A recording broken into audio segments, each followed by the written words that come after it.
before the arrest, I sat down with former Vice President Mike Pence as these reports were breaking. Watch this.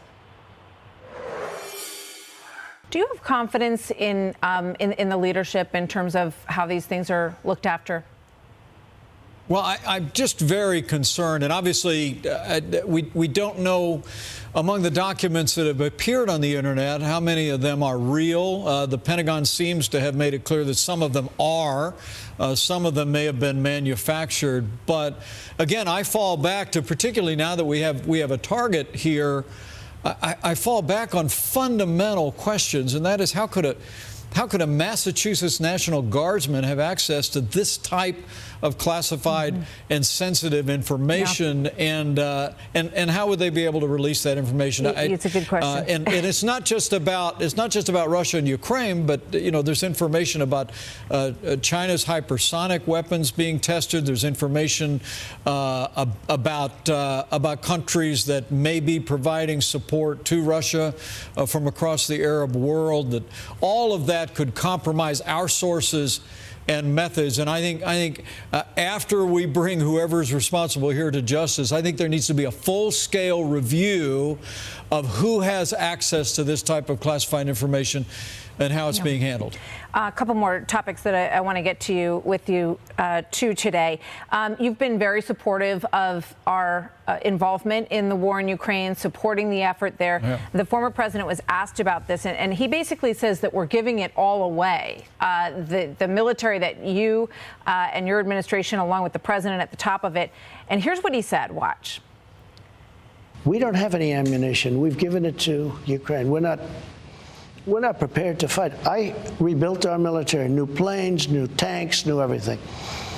They've taken the military that I've rebuilt, and they've given it all to Ukraine. I mean, massive amounts. Do you agree with that? I don't, Martha. Look, the United States is leader of the free world. We're the arsenal of democracy. Ukraine is not our war, but freedom is our fight. And I've long believed in the Reagan doctrine, which is if you're willing to fight America's enemies on your soil, we'll give you the means to fight them there so we don't have to fight them here. I think this is an important fight. Look, I'm proud of the historic increase in investments that we made in our national defense during the Trump-Pence administration. But the truth of the matter is, as the former president talks about planes and tanks that we helped build up in our military, we haven't sent one plane to the Ukrainian military. We haven't sent any tanks, even though the Biden administration promised to send 33 Abrams tanks back in January. I mean, the hard truth is that the Biden administration has been slow in responding, slow in providing the support.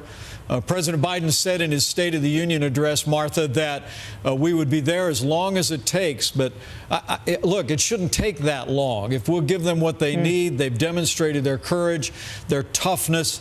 I respectfully disagree with the former president on this. I think we've got to continue to stand with the courageous military in Ukraine while they reclaim their country and reclaim their sovereignty. So when the former president announced that he was going to get in the race, you said then that you believed that the American voter would have better choices than him. This is the latest polling. Donald Trump at 54%, DeSantis at 24%, you at 6%, and on down the line here. What do you think about the fact that his numbers are so strong right now, sir?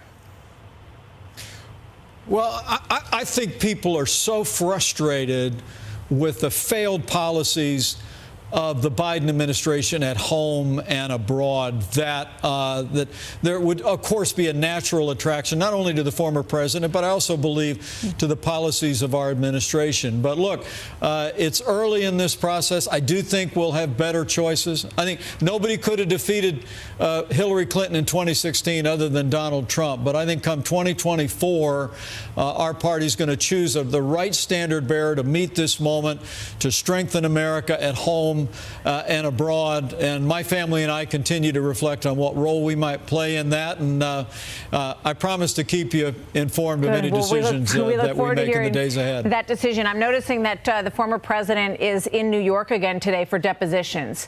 Do you think that his legal challenges should or will disqualify him from running in 2024? Well, look,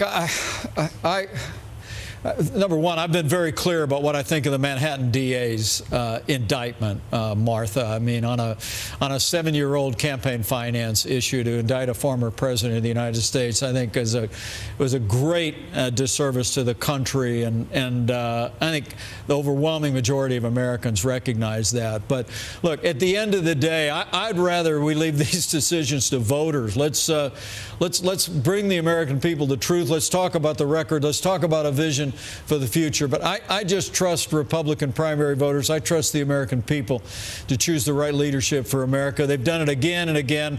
I'm confident we'll do it again in 2024. All right. Former Vice President Mike Pence, thank you very much, sir. We look forward to hearing your decision and to speaking with you again soon. Thank you, sir. Hi, everyone. I'm Brian Kilmeade. I want you to do me a favor. I want you to click to subscribe to the Fox News YouTube page. This is the only way that I know for sure that you're not going to miss any great commentary, any great news bites, any great interviews coming your way on Fox. You can get it all here on YouTube. So subscribe right now.